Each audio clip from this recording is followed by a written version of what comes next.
Hey guys, once again, we're here on a Thursday night, right around halftime of the NFL game on Thursday night. We film the video. We break down the early slate in college fantasy football on FanDuel and DraftKings for Saturday, starting at 12 noon. Welcome in. I'm your host, Michael Rathburn, a.k.a. Rath. Hit me up on Twitter at FantasyRath. Follow me. One thing I will say is the best bet, if you're looking for advice, is probably don't hit me up on Twitter. Post it in the forums at rotocurve.com. Go ahead and make an account at rotocurve.com. It's absolutely free. And post whatever it is that you're looking for advice on, or that you want to, open up a topic. That's usually the best place to get the conversation going, so we can get multiple people in there and give you different viewpoints. Good slate this week. Like it a lot. And going to do something a little bit different. I'm going to have the spreadsheet like I normally do. But in terms of when we go over the picks, it's just going to be kind of like the plays. I'm going to break them down. I'm not going to have the salaries per se, but I think they carry over on each site. And I'm going to break down kind of like at the quarterback position, I'm going to give you kind of cash and GPP, because I think that's really the most important thing, is knowing the quarterback position and what types of contests you're playing the quarterbacks in. Now, at the running back position, I don't think it's as important, because we're not worried as so much about percentage owned per se at the running back position.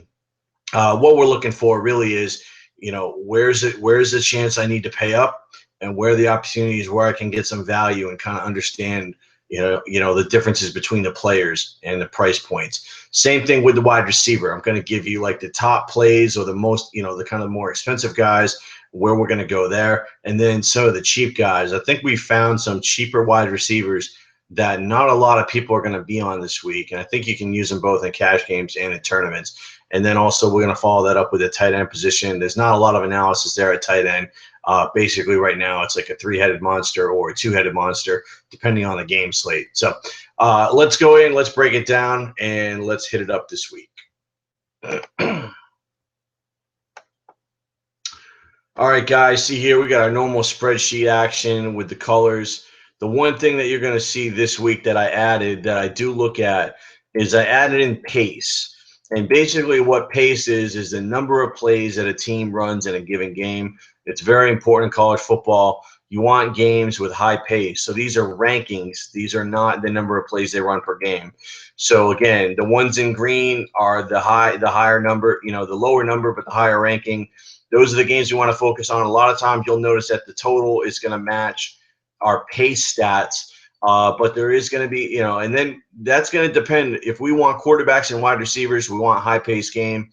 If we want running backs, we're probably looking at more low-paced games, or where can we find value in these lower total games. A lot of times what happens is people will completely overlook the lower total games, and there is still value in the lower total games, whether it's finding a player that's stepping in because of an injury, a player is coming back from injury, or a situation where there's a huge differential in whether it's rushing or passing, and we can find opportunities. But mostly we're looking for it on the running back side.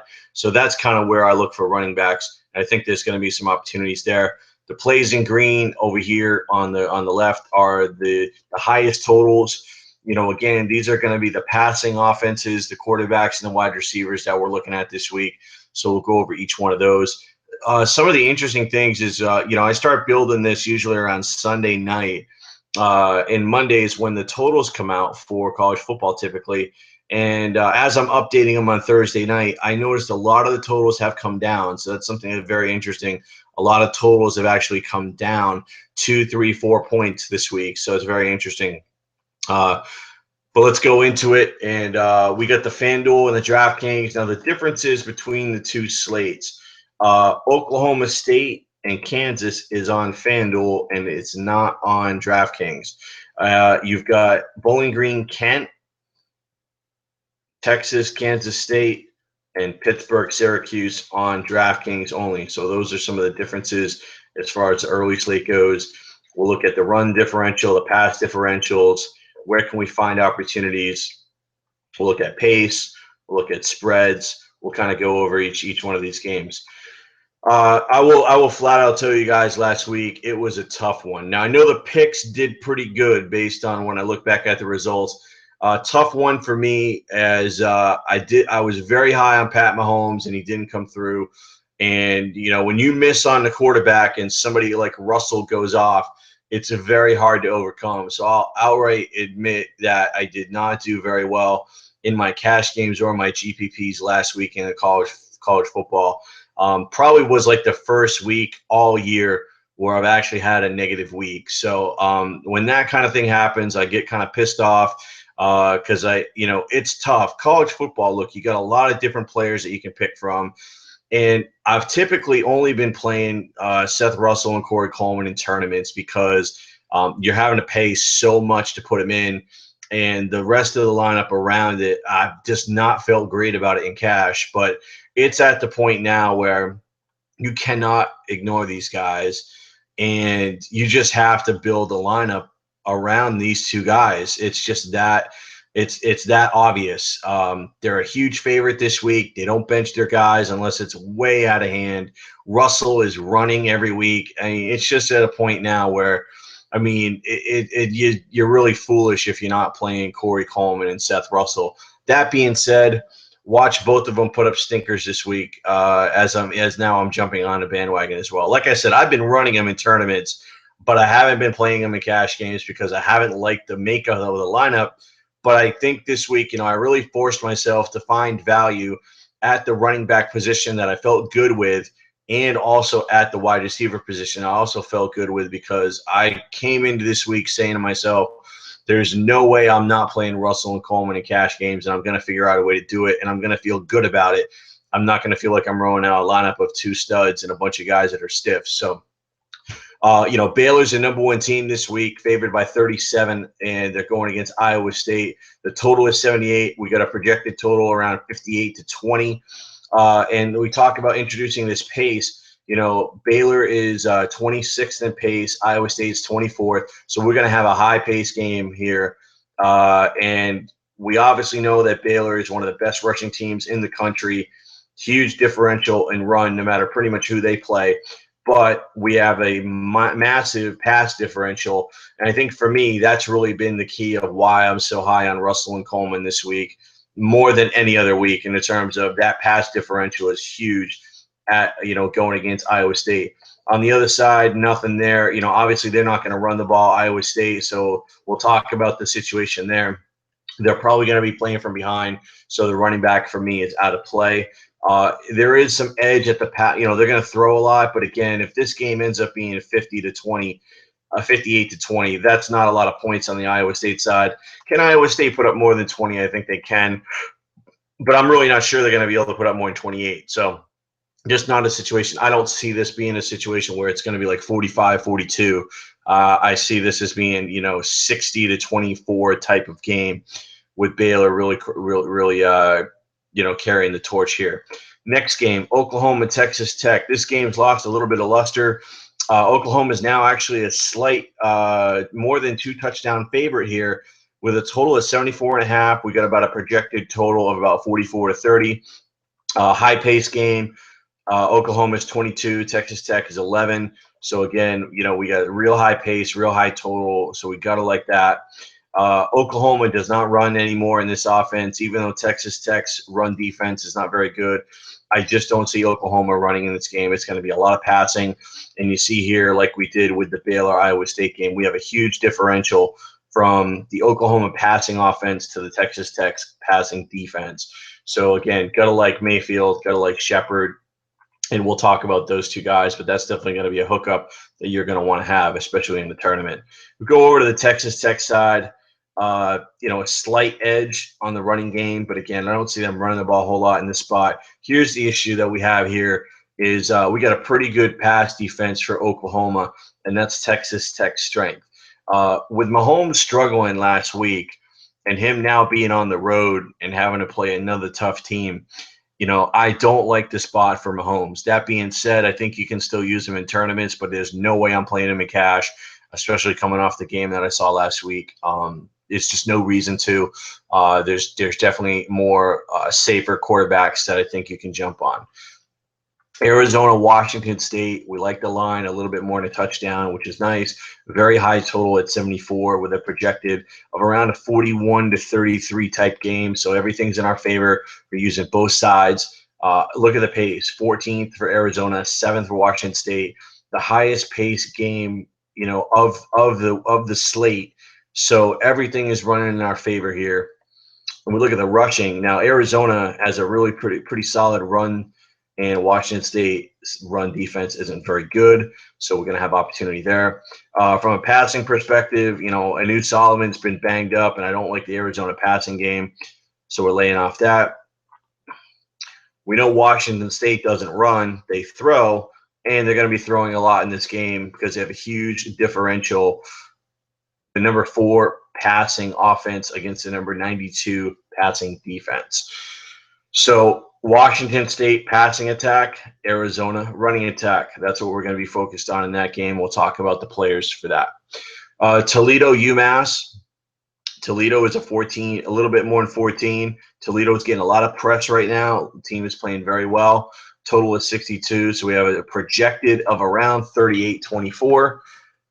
The pace in this game, it's not great. Toledo is more of a running offense, and we know UMass is a passing offense and a bad defense.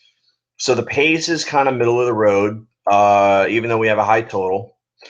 So it wouldn't shock me if this game actually went under the total at all. I would not be surprised. UMass's offense, I know they played Kent. We'll talk about them. UMass's offense is not been it's been good against really, really bad teams, and it's been so-so or bad against pretty good teams. So let's go to Toledo. Toledo's got a very good rushing attack. I don't know if we're going to be able to take advantage of it. We'll talk about that. But again, huge edge for the Toledo run game here. Really not worried about the Toledo passing game, although I think if you want to go contrarian, Eli would be a guy you can look at. We know UMass doesn't run. They're a lot like Washington State. Boy, would you love to see a UMass-Washington State game someday. I think they may have actually played before, if I remember correctly. I don't know if they played in the last few years or not, but that would be a lot of fun to see both teams that don't run the ball and would throw the ball probably about 100 times, probably about 150 times combined in a single game. So we look at, UMass. We know they got a good passing offense, and on the other side, Toledo's passing defense is so-so. So there is some value with the UMass passing game, but again, in this spot, I think it's going to be a lot of the Toledo run game, and we're going to talk about that. Michigan State, Indiana, kind of an interesting game. Michigan State's a pretty heavy favorite here, about 16.5, 62 over/under, so around a 40-22 type game. Michigan State is going to play slow, and Indiana is going to play fast. So what does that mean? I think what that means is I'm not really high on anybody from Indiana to begin with, but I think we get a little bit of a bump on Michigan State because they're going to want to throw the ball a little bit more in this game, and the pace could be pretty favorable for them. So I think there's some value on the Michigan State quarterback and wide receivers. And, the passing defense for Indiana is one of the worst in the country, if not the worst. We saw the Indiana-Rutgers game last week, which was absolutely crazy. So they're dead last against the pass. So you got to think Michigan State is going to be able to exploit that and get ahead. I don't mind the Indiana passing attack in this spot. They're going to have to throw. They do have somewhat of an edge. But again, it is Michigan State. They are a pretty heavy underdog. So I'm not in love with anybody on the Indiana side, but I do like Michigan State because I think the pace is going to be nice. North Carolina, Virginia. North Carolina is about a 17-point favorite, 61 total. So we got about a 40-21, 40-22 type game. Another strange situation here with pace, and this is kind of why I brought it up. North Carolina was one of the highest paced teams last year, and now they're one of the worst. So it's very interesting. Virginia is kind of middle of the road, a little bit less than average. So this does feel like a more grind out game, and I think that's going to favor North Carolina in terms of the rushing attack. And then also on the Virginia side, I think that even though this line is 17, I think that Virginia is going to want to look to run the ball, and we'll talk about that. And there's going to be some opportunities on that. Now, North Carolina's got a solid running attack with Hood, with Marquise Williams. And Virginia's kind of middle of the road on defense. So UNC is going to want to run the ball and establish it.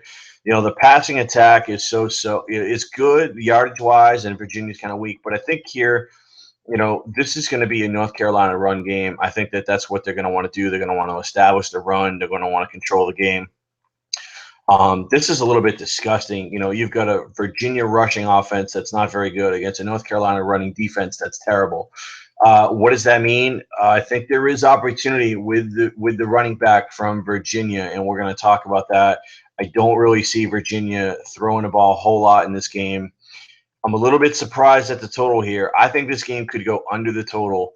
I think that the pace is going to be more of a run-heavy game, and it might be a lot closer than the 17.5 is. So that's kind of why I don't have a problem looking at the Virginia running back, and we'll talk about that. Bowling Green Kent is a DraftKings only game. Bowling Green is -14. Kent's got a pretty good defense, and they did lay it on UMass. So I would definitely proceed with caution on Bowling Green. I know we've recommended Bowling Green almost every week. This is a week where I'm probably pumping the brakes a little bit. 59 is the total, 36.5, 22.5 projected line. Probably one of the lowest one. Again, Bowling Green is an elite passing offense. And look, if they can put up numbers against Kent, then, they probably can't be stopped against anybody. But Kent did just play UMass, and they look pretty damn good. So, again, I'm pumping the brakes. It's not a cash game play for me. I think it's going to be more of a tournament. And I'm really not looking for a ton of exposure to Bowling Green this week. I just think there's other opportunities. So we know they don't really run the ball that much. Number one passing offense in college football. But again, we look at Kent's defense, and typically these teams that play in these conferences, their defense is usually pretty weak, where Kent's is actually pretty strong. So again, that's something where, you definitely have to take that into consideration. They're pretty solid. So if this game gets slowed down any bit and you're having to pay expensive prices on Bowling Green, you just might not be able to get value. But Kent's offense is poor. Even though Bowling Green's defense is just as bad, there's really no edge there. So I really didn't look at anybody from Kent. And I looked at a couple guys from Bowling Green like we always do. But again, the quarterback is probably the only one I'm looking at. And I'm probably looking at more of a GPP play, more of like a 2-quarterback type thing. The weekly pick on Kansas play, Oklahoma State -34.5, total of 59, projected total around 47-12, which is crazy. High-paced game because, look, Kansas has to throw, and they can't stop anybody. Now, Oklahoma State can't run the ball, so I don't really find much there. And the Oklahoma State running game has been kind of crazy. Here's where the edge is. Number 17 in passing against 122nd ranked passing defense. We got a huge passing edge for Oklahoma State in this game. I think we're going to be able to look at that for some value. Now, on the other side, Kansas outright stinks. You can never recommend anybody from Kansas, so we're just going to bypass that. Here's a game that really kind of tipped it off for me in terms of, the pace stat and why I have some concerns. Now, we've recommended Greg Ward from Houston pretty much every single week. And if you played him, you've done well and you probably won. I can tell you this. I played him every single week and I've won money. Now, they get Central Florida. They're favored by 22. It's only a 56.5 total. So it's around 39-17. And that has a little bit pause for concern. Look, Houston's pace is great. Central Florida is not a very good team, but their pace is very slow. And the thing that worries me in this game is that Houston likes to play up and down. And if Central Florida starts slowing them down at all, just a little bit, it's really tough to pay full price for a guy like Greg Ward when I can get Seth Russell for almost the same in a much, much better and a much more favorable matchup. So that's really my concern with Ward is I'm not playing him in cash games this week. I'm only going to use him in tournaments, and I'm not looking at having huge exposure. If I run, say, 5 entries in a tournament, I'm probably going to have 1 share of Ward. I'd probably have 1 share of Rudolph from Oklahoma State, maybe 1 share of Matt Johnson from Bowling Green. Some of these guys here, I'd probably have 1 share of each, and maybe 2 or 3 shares of Seth Russell, depending on how many entries I have. But that's kind of how I'd play it. Ward is not a cash game option for me this week. because of the potential slowdown that UCF might give them. And I don't like paying that big number. Their run defense isn't bad. I mean, it's not great. We know Houston's going to run with Ward. UCF is middle of the pack. I mean, look, Houston and Ward they're going to get their play. But it's just a situation where, it wouldn't shock me if they slow them down a little bit and it gets to the point where Ward's not putting up one of those monster games that you need. Look, you need Ward, to continually have one of those 150-yard, 2-3 touchdown type games. And if that doesn't come through at all, I think, you're looking at Baylor having the opportunity of really being able to throw for 400 yards, 300 yards, and 5-6 touchdowns, versus Houston, where we're looking at more like maybe a 5-touchdown game where Ward, maybe gets 2 or 3. So I think that's just a limited upside, on the Houston. Look, Houston could go nuts, but also, the floor on Ward I don't really love as much this week. Now we're going to get into some of the games that are lower totals. We see here 55 or less. We got a couple of fast-paced games, which I think offer opportunity. And so we're looking at Clemson, Miami. Clemson is a 7-point favorite. Total is 55, 31-24. Clemson's been good this year. I'm not sold on Miami. And so we got a middle-of-the-road game as far as pace goes. And the running game for Clemson is so-so. It's middle of the road. The passing game, we like that a lot better, obviously, with Deshaun Watson. So I think there's going to be opportunity there. Miami's not running the ball at all right now, and Clemson's defense is really good. I actually like Clemson in this game a lot. So I think Clemson's going to come through in a big way. I don't really like anybody on the Miami side because, again, I like Clemson's defense. But I think there's opportunity for a couple of guys on Clemson, and we're going to talk about them. Alabama, Tennessee. Alabama's a little bit more than a 2-touchdown favorite in this spot. 53 total, so around a 34-19 projected game. Interesting thing here, pace, 34-16. So we got a higher pace game. And what that tells me, this game could actually get up to more than 53, which definitely gives us some play on some Alabama guys. I've been running with Henry and Ridley the last couple of weeks. That's been pretty good. I think we're going to continue to do the same. I do not like anybody on the Tennessee side. I love the running game for Alabama. Henry's been a beast, so they're going to continue to pound him. They have an average passing attack, but Ridley has been a guy who's still super cheap, supreme talent. Didn't have a monster game last week, but he wasn't shut out, so that was positive. On the Tennessee side, I don't like anybody on that. I think Alabama could be in a situation where they really, put the hammer to them. Nebraska, Northwestern. Nebraska is a -7.5 favorite here, 51.5 total, so around 29-22. Middle of the pace game. Nebraska is not the run team. They do run the ball still, but not like they used to. So they're more of a balanced attack. And we got a pretty good defense on the Northwestern side. Really where the weakness is, and I don't think you're going to be able to exploit this, the weakness is the Nebraska passing defense, but Northwestern can't throw the ball. Northwestern's going to try to run the ball. Nebraska's got a pretty tough run defense. So to me, I think this game screams under, and I'm not in love with anybody in this game. I didn't really see any matchups to exploit, no serious injuries that we can take advantage of. So I'm not really on anybody in that game. Arkansas, Auburn. I do like a couple of people in this game. It's a 6.5. Arkansas favored, 51. Look at the pace, 111, 108. This is going to be a grind-out game on the ground. These teams aren't going to be throwing the ball. They're going to be running the ball. So that's where I think there's opportunity for some of those. Look, the run defense, Arkansas is in a really good spot here to run the football down Auburn's throat. They're not really a heavy passing game. And Arkansas's run defense is pretty good, and Auburn's pass offense is not good. But on the other side, the Arkansas passing defense is not good. I just don't know. I think this is basically going to be Alex Collins against Peyton Barber, and these teams are just going to want to run the ball down their throat. They're not going to want to take any chances. I could see it being 27-23, that type of game, close to the vest, grind out, that a typical SEC grind out kind of game. And we'll see how we play it. Texas, Kansas State, DraftKings only. Texas is a -6.5 favorite, 50 total. It's really hard to recommend anybody from these. The pace is not going to be great. The Texas running game is okay, but again, the K-State rushing D is pretty good. Passing attacks horrible on both sides.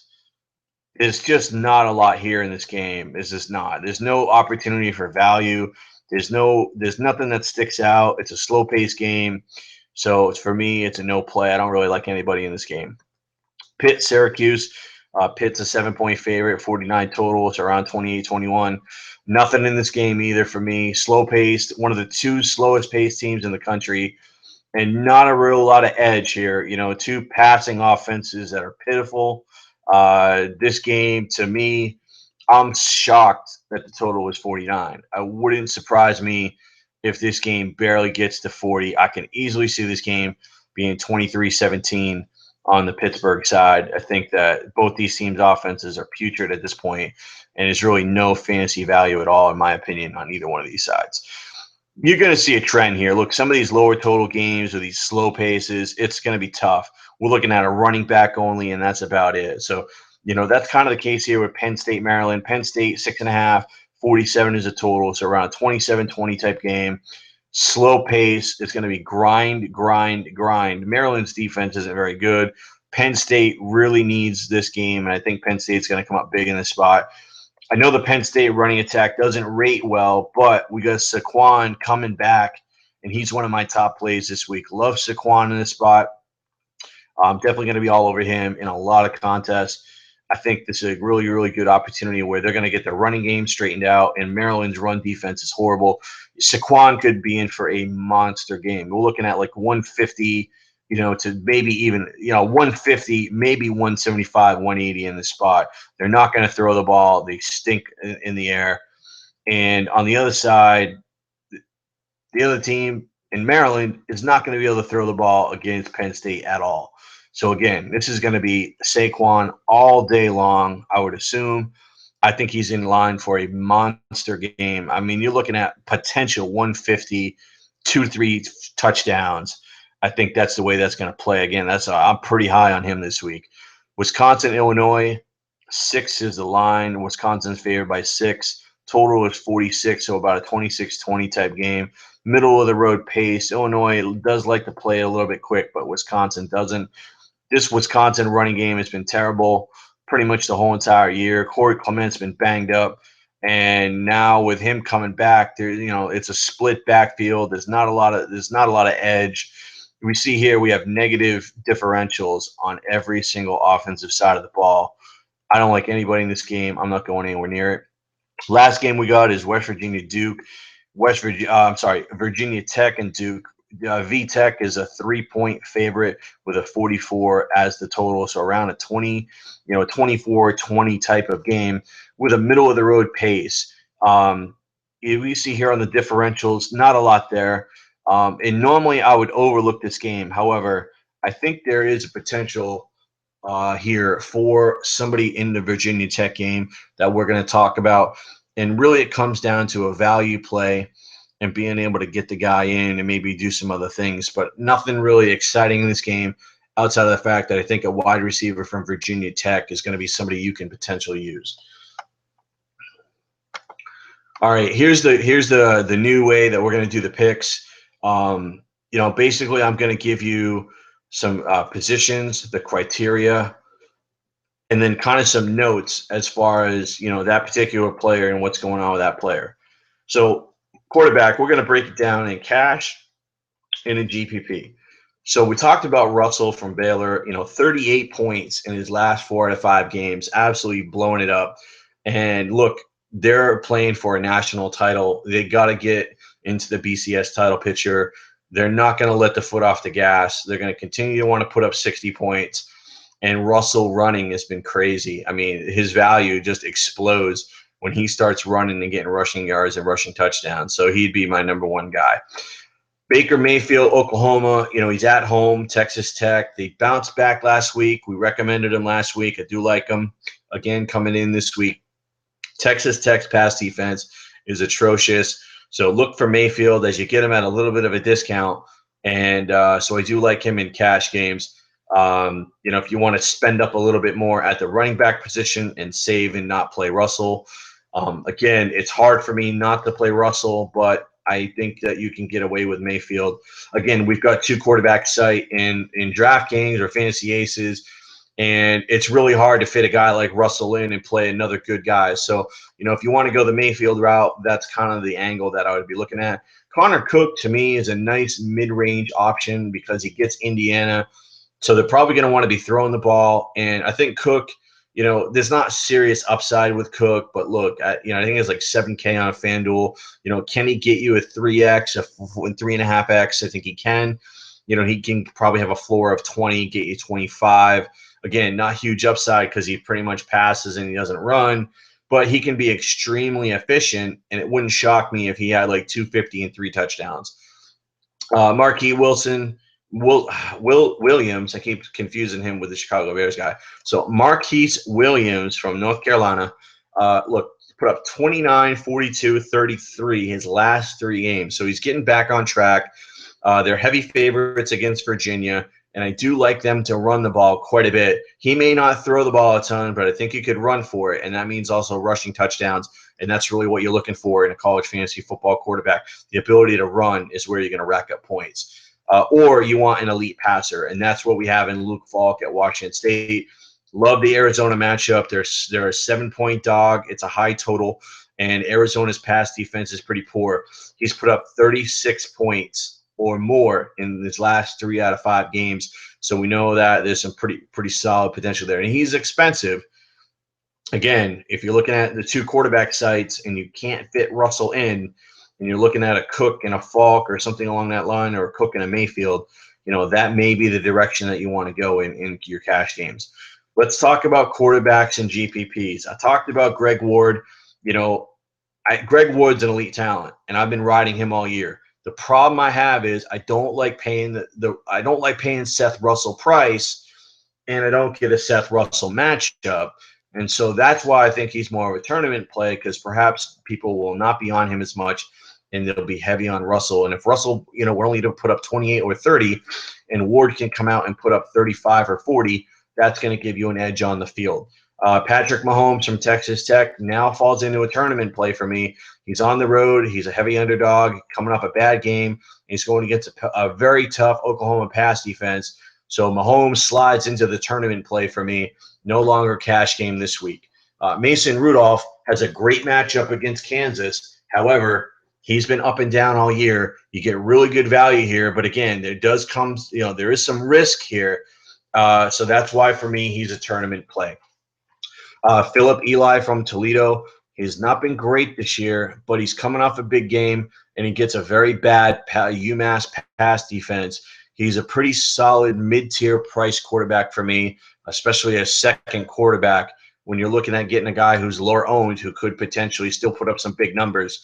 That would really be where I'm looking. And then Matt Johnson, Bowling Green, which is DraftKings only. I've recommended him every single week, and I've played him on DraftKings almost every single week. The problem is here he gets a tough matchup. They're an elite offense. They're going to get their yards. They're going to get their points. But will they get enough to hit value? They're going to be throwing a ton in this game. The Kent passing defense did do a pretty good job against UMass.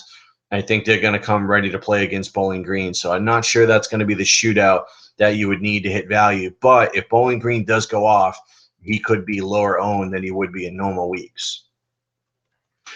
Slide over to running back, and this is a little bit different. I didn't give you cash and GPP. I really went with kind of top plays and then value plays. So let's look at, Nick Wilson's kind of at the top of the board for me. He is questionable. Jared Baker was the running back last week and went off for like 44. So keep an eye on Nick Wilson in this spot. I think they're going to rely on him heavily. And he's got to be a guy you got to get in and play because the matchup is huge. So just keep an eye on Nick Wilson's status. I'd love if Nick Wilson was sitting out and Jared Baker goes, because you get Jared Baker at a really good price. But, just keep an eye on that. Look, this is a guy, I really like him in cash games because I think he gives you some price break, and he's been very consistent. I do like the matchup. Is Elijah Hood from North Carolina is at a really good price in the industry. He's put up 19, 18, and 21.5 his last 3, according to FanDuel. That's solid. Now, that means they're getting a running game going. We saw that Marquise Williams numbers have been solid the last 3 games. North Carolina is running the ball They're doing good. And I think things are going to continue in this week, and you get him again at a pretty good price. Alex Collins has a fantastic matchup this week, the Auburn. He's 25 carries, 150 yards, and 1 touchdown at least, minimum, his last 3 games before the Alabama game. He didn't do much against Alabama, but he was a solid rock his previous 3 games. And I think he's a rock in this spot this week. You gotta get him in. Like, if you can fit him in, if you don't go Russell Coleman and you go Russell with some cheaper wide receivers, spend up a little bit at the running back position and get a guy like Collins, I think you're going to be good. Derrick Henry has, I think, the longest consecutive touchdown game streak in the country as far as running backs go. He's pretty much gotten a touchdown like 10 or 11 straight games, I think it is. 25 carries plus his last 3 games. He's been an absolute rock. And again, getting a pretty good matchup here against Tennessee. There's pretty good favorites. And I would imagine Henry's going to be in line for another big game. 150 and 2 touchdowns is certainly not out of the realm of possibility. And who knows, he could even go for 3 or 4. I talked about Saquon Barkley from Penn State. He had a huge game against Ohio State. It looks like he's going to get the bulk of the workload this week. He's a guy I think you got to be on. I think the matchup is really, really solid for him. And if I had to put my money on a guy to hit value more than any other player this week, I think it's going to be Saquon Barkley, and I really like his price. Taquan Mizzell is a nice value running back this week. The thing I like about Mizzell, I think this game is going to be a lot of run, and Mizzell gets a lot of catches. Now, a lot of running backs in college football don't get catches, but Mizzell is one of the guys that does, and I believe he had 10 catches last week. He gets 4 or 5 catches every single game. He doesn't get a ton of carries, but again, when a guy like this, kind of like Danny Woodhead, give me 6, 7, 8 carries, give me 5, 6 receptions, and give me a solid floor at a cheap price that I can then play some, go up and go get a guy like Russell and go get a guy like Coleman. Peyton Barber, Auburn, 24 plus in last 4 out of 5 games. The only bad game he had was against LSU. That's a pretty good defense. Again, I like the Arkansas-Auburn game. I love the fact I think they're going to run the ball like crazy. Both running backs could be in line for 25-plus carries, and that game is going to be a grind-out type of game. So I think Barber is the guy. It's still pretty affordable, and you're getting a guy that's going to get you 24 carries, which is what you're looking for. You want as many carries as you can in college. Let's talk about some fades. So, these are some guys that I know they look like they're, pretty good players. But for me, I'm not in love with these guys this week. And I know that, perhaps these are some players that other people are high on, but I'm personally not as high on these guys. And you will not see these guys in my lineups this week. Shock Linwood at Baylor. I just don't like having to pay up. When he has a big game and his salary jumps, they have a 3 or 4-headed monster in the backfield. And with Russell running the ball, I just don't like the fact that Linwood has to split the carries so much, and I don't like paying the high sticker price. I know a lot of people are on Justin Jackson this week, Northwestern. I'm not getting it. I'm not seeing the love. I'm not in love with this play. I'm just not on him this week. Kareem Hunt from Toledo, great matchup, but he's been banged up most of the year. They've still got Terry Swanson. I don't know how that's going to play out. I know people are saying Hunt's going to get back in and get all the carries, but just got a feeling with Swanson playing so good that do they just split the carries? So that's not a guy that I'm on this week. Mike Warren from Iowa State. Look, they're a 37-point underdog. They're going to be playing from behind. I just don't see where he's going to be able to hit value in that matchup. And then Kenneth Farrow from Houston. If it looks like it's going to be a slower pace game and Ward's going to get most of the action, then Farrow may get fewer plays and fewer carries and not be able to hit value. That's kind of the way I was looking at those 5 guys. At the wide receiver position, let's go top plays. Corey Coleman, 100-plus receiving yards in every single game this year, 2 touchdowns in 4 games in a row, 26 or more points in every single game this year. Lock him in. Tajay Sharp from UMass has been a guy I rode all year until last week. He's been getting a ridiculous amount of targets, but they had a very tough matchup. They get Toledo. They're a pretty big underdog, but I think he gets back to that 15 targets that he needs. His price has jumped quite a bit. It came down a little bit now. I don't mind him in a tournament, or if you don't go Coleman and you go Sharp, or you try to get both in, you go cheap at other positions, I can see it. I'm not in love with Sharp this week again, though. I think that it just, you got to pick your spots with UMass. I'm not sure this is the week to go get him. Sterling Shepard from Oklahoma gets a great matchup at home against Texas Tech. Should be the top combo with Mayfield. So, again, if you're running Mayfield, I think you have to pair him with Shepard. That's no doubt about it. Shepard hasn't really exploded this year for monster games, but I think this could be the week where he puts up big numbers. Gabe Marks, Washington State. I think you absolutely have to pair him with Luke Falk if you're going to play him. 95-plus yards in 4 out of 5 games. 1 touchdown in 4 out of 5 games. His last 3 games, he's put up 18, 27, and 23 on FanDuel. Big numbers for wide receiver. And I would imagine that things are going to continue for Gabe Marks in this game against Arizona. Aaron Burbridge is a guy who had a couple of monster games, had a couple of duds, and burned everybody. But he's had 2 pretty good games now, back-to-back. He's put up 18 and 21. And I think Michigan State's going to be throwing the ball in this game against Indiana because that's where you can attack them. And I think Burbridge is still going to be able to get his, and I think his price is still pretty good. Here's the Virginia Tech situation I was telling you about. I don't love the game. It's a low total. Virginia Tech just plays that, the stingy defense, no offense. But Isaiah Ford is cheap. And he's put up at least 13 points on FanDuel, at least 5 out of 6 games. So if you're looking for a quote-unquote punt play at the wide receiver position or a cheap value play, I think Isaiah Ford brings value, and you know what you're getting in him. Calvin Ridley, still pretty cheap across the industry. He got 7 receptions last week, even though it was only 8.7 points on FanDuel. But, again, I still got to ride him because the talent is elite. And he is still getting the ball. Let's talk about some value plays. I think more, maybe some tournament. But again, if you're going with Russell and you're going with Coleman and Cash, you're going to need some of these guys to save money. D.D. Westbrook from Oklahoma, their number 2 wide receiver, has a fantastic matchup. More of a situation where I'm probably going to want to go with a Oklahoma stack. I'm going to want to go with Mayfield, with Shepard, and with Westbrook all in the same contest in a tournament. Reginald Davis from Texas Tech is their number 2 wide receiver. You notice I didn't have Jakeem Grant. I'm not in love with the matchup, and Grant's not consistent enough for me to trust him. But Reginald Davis is pretty cheap. He's got a touchdown in his last 2 games. He's put up at least 12 points on FanDuel his last 2 games, and he's pretty cheap. So, again, if you need to squeeze a guy in a good matchup, that's somebody you can take a look at. Cody Thompson from Toledo, he's put up 13-plus points in his last 3 out of 4 games. More of a tournament play for me because he's probably not going to be heavily owned, and you're looking to just get a cheap guy in there that can hit value and allow you to build a lineup with some studs. Kanan Severin from Virginia, similar to Cody Thompson. He's put up 12.5 points or more in his last 3 out of 4 games. Again, okay floor for the price, no upside here. I think Virginia's going to want to be running the ball quite a bit in this game, but he is a guy they do go to. This is a guy that's very interesting. Marcel Aitman from Oklahoma State.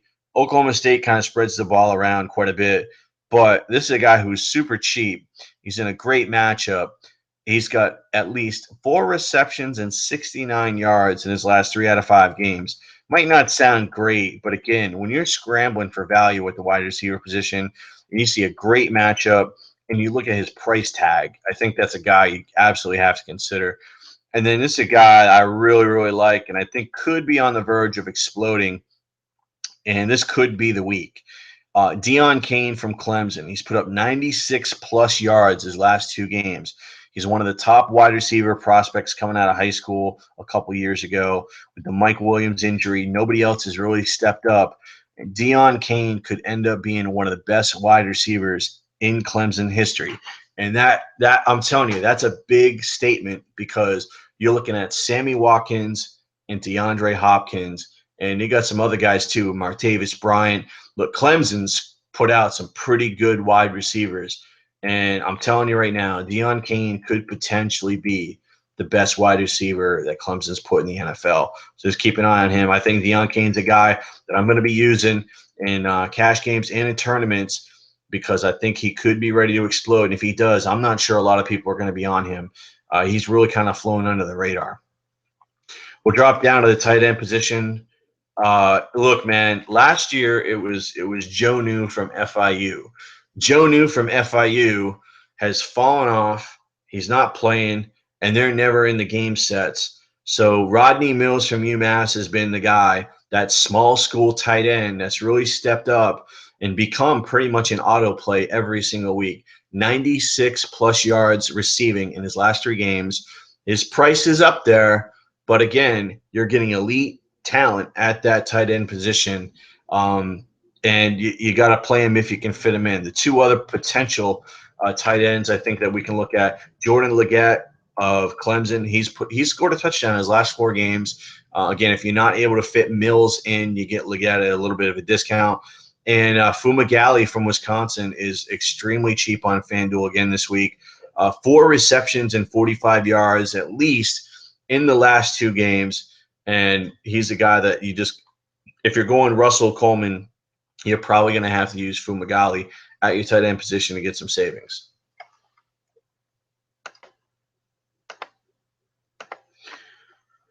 All right, guys, that's it for the this week's college fantasy football, the early slate strategy guide for this week for college fantasy football on DraftKings and FanDuel. Hope you enjoyed it as always, and we will be in the chat room on Saturday morning, like we always are, getting you up to date on all the latest news, playing time situation, weather situations, line movements, and any breaking, starting playing time situation that might open up some value for your potential contests in college fantasy football. Thanks again, as always, guys. Appreciate all the love, all the feedback. Keep it coming, and we'll see you on Saturday morning. Thanks again.